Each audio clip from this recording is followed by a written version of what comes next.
What's up everyone, Darcblade here with a patch information video for Monster Hunter Rise. This covers patch version 2.0.0, which was released on the 28th of April 2021. The patch is relatively small, being about 1GB of space, but you'll need 1.5GB of free space to actually apply it. Now, in this video we'll break down the patch notes, going over what has changed, what has been updated, what has been fixed, and more. So, let's jump into this. First of all, in terms of main additions and changes to Monster Hunter Rise. First of all, they've added new story elements. First of all, your hunter rank cap will be raised when certain conditions are met. Basically, this means that we will no longer be stuck at just hunter rank 7, it can be broken and raised even further. On top of that, new monsters will start intruding on some quests, making for more interesting and varied hunts. But moving away from added story elements to talk about added elements after you raise your hunter cap.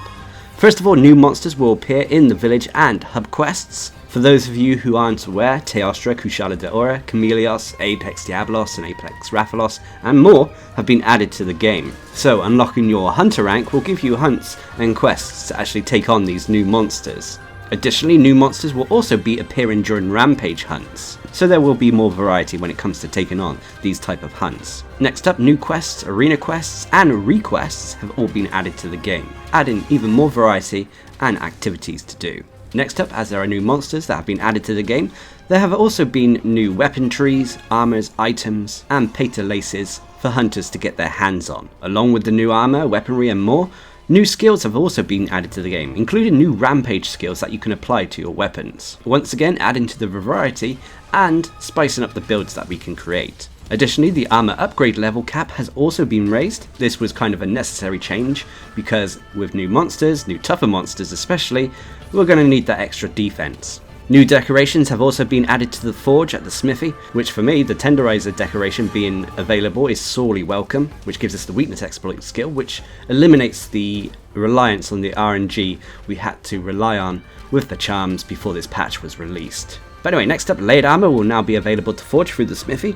This is obtained via outfit vouchers that you can earn through various quests. This will allow you to craft the layered armor of your choice by using that said ticket alongside some of the monster materials. Additionally, this also applies to your Palico and Palamute, as they will both have layered armor options as well, available at the Buddy Smith. Sticking with the Palicos and Palamutes, their level cap will also be increased. They will now be able to reach level 50 instead of being stuck at level 35. This will increase not only their defenses but also their effectiveness and attack overall.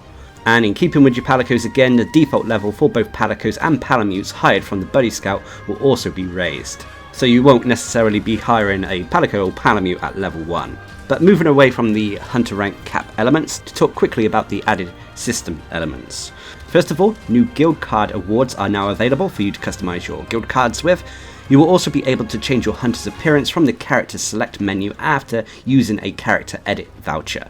These are available for purchase from the eShop, but you'll also get your first one for free. So if you're not happy with how your hunter looks or sounds, use this to change them up.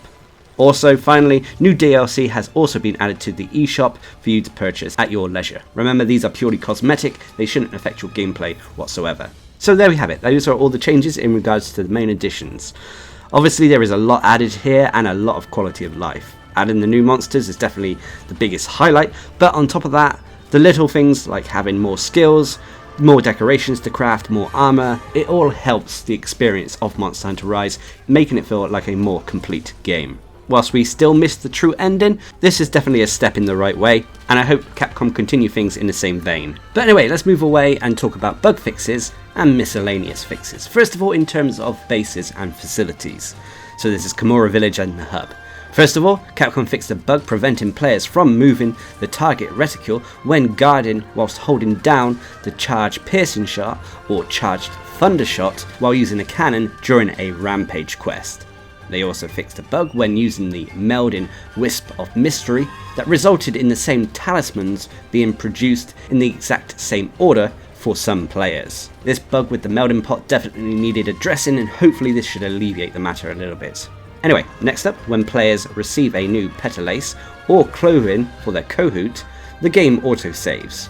If the player force quits the game without saving after this autosave and restarts the game, a bug would result in these items not being received properly. This has now been addressed and fixed, and this should no longer be an issue. Capcom also addressed a bug that made weapon icons and forging icons on the weapon trees look like they were flashing, a little cosmetic bug there, so to speak. They also fixed a bug where the game would no longer respond to controls when calling back the mercenaries at the housekeeper. To be honest, I never really called them back at the housekeeper, but yeah. Anyway, let's move on. Next up, a bug was addressed that if an Apex monster destroyed a hunting installation while the menu for that said installation was still open, the menu would remain on screen for a few seconds before showing an error message. This has now been addressed. Capcom also fixed a bug where the game would no longer respond if the player got into the dialogue message for reaching Hunter Rank 2 while having a lot of trinkets placed on their shelves and alcoves and having changed their hanging scrolls in their room as well. This has now been addressed. And finally, in regards to base fixes, they fixed a bug preventing some monster intro cutscenes from showing up in the gallery if a player joined and completed an in-progress quest. So there we have it. Apart from the melting pot bug fix, these are pretty much all minor ones, just adding to the game's quality of life. So let's move on to the next category, which are bug fixes and changes to the monsters in the game. First of all, Capcom fixed a bug causing dropped materials to drop where Nawa crashes after defeating her in the Serpent Goddess of Thunder quest. They also fixed a bug causing monsters to return to the area it came from after starting a fight with another monster after having been lured with a stink mink. They also fixed a bug that would sometimes cause the red eye icon to stay on screen, preventing players from using fast travel if they were using Wyvern Riding to move the monster to another area during multiplayer. To be honest, I've never really experienced this one, but it's still a bug that needed ironing out. Anyway, next up, they fixed a bug causing Kezu to behave unnaturally after moving from the ceiling. I don't know what they're referring to here, as it doesn't go into much more detail. They also fixed a bug that would prevent quests to slay a Kezu from being completed if the player slays it in a specific location. Again, they don't state what location this is or give us much more details, but nonetheless, it's a bug, so we shouldn't experience it anymore if you were unlucky enough to experience it in the first place. Anyway, Capcom then fixed a bug causing Rajang to keep using its breath attack. Now this one I did experience, it was kind of funny, and to be honest, the breath attack is kind of easy to avoid and often made the hunt a little bit more easier in all honesty. But anyway, it's a bug fix that has been addressed again. Next up, Capcom addressed a bug that would cause monsters to get trapped when moving between certain areas in the Frost Islands. They also fixed a bug causing an error when there's powder left on the screen by the insect glaive's Kinsect Fire when defeating a monster during the Serpent God of Wind or the Serpent Goddess of Thunder quests. Again, just a minor cosmetic one there, to be honest. They also fixed a bug causing the camera to become unresponsive when binding a Tetranodon due to online connection issues during multiplayer. They also fixed a bug preventing the Serpent Goddess of Thunder quest from properly being completed if the quest host disconnects during the cutscene after defeating Nawa. And finally, for the monster bug fixes, they fixed a bug causing some monsters to go beyond the final gate during Rampage quests, preventing the player from actually hitting them. So there we have it, a lot of little things to iron out there. Nothing major, but still, nonetheless, these bugs will make for a smoother experience overall. So anyway, let's move on to the next set of bug fixes, which are to do with player bug fixes. This is normally regards to the actual hunter themselves or the weaponry in the game. So let's get into this. First of all, Capcom fixed a bug that caused unnatural screen vibrations when comboing the Gunlance overhead smash into the Wormstake cannon. They also addressed a bug on the hit detection of the Gunlance charged aerial shelling when using the long shelling types. Next up, moving on to the Charge Blade. If a player tried to perform the morphing advancing straight backwards with a Charge Blade right after using the counter peak performance, the player would instead move straight forward. This has now been addressed and you'll move in the right direction. They also fixed a bug that caused players to unintentionally perform a forward evade twice in a row if they evade with their weapon sheathed. They also fixed a bug causing the player to react as if they got damaged when being hit by the wind pressure whilst knockback is negated. Moving on to the Lance, Capcom fixed a bug causing the Lance cross sweep to be cancelled immediately if the player performs it near a ledge or falls off that said ledge. Next up, they addressed a bug causing the heavy bowgun's Wyvern ammo to be shot in the wrong direction when it is fired without aiming during specific animations. Next up, moving on to the Insect Glaive, they fixed a bug preventing players from using the Insect Glaive's Jumping Advancing Slash and Strong Jumping Advancing Slash in quick succession. Moving on to the hammer, they fixed a bug, causing some of the hammer's silkbind attacks to be cancelled immediately if the player performs them while falling off a ledge. Moving on to the light bowgun, they fixed a bug preventing the light bowgun's wyvern blast from being detonated on placeable weapons like ballista and cannons. Moving once again over to the charge blade, they addressed a bug causing the guard state to continue during the transition animation from the charge blade's guard reaction into the amped element discharge. Next, moving on to the hunting horn, they fixed a bug preventing you from changing your attack angle when comboing into a melody whilst you have the magnificent trio stored. Next up, in terms of miscellaneous player fixes, they fixed a bug causing the part of the stamina gauge increased by the player's petalace to decrease when entering and leaving the tent at camp after collecting a prism spirit bird. But anyway, next up for the bowguns, they fixed an issue preventing wyvern ammo from hitting properly. They don't specify anything more than that. They also fixed a bug causing the heavy bowgun to be automatically sheathed during a free silkbind glide after a certain amount of time, even while the glide was still going on. Next up, they fixed a bug that allowed players to go out of bounds by performing certain actions in the flooded forest map. Next up, again with the charge blade, they fixed a bug preventing the knockback negated effect from activating when charging the charge blade's sword condensed element slash. Whew, now we're almost through these.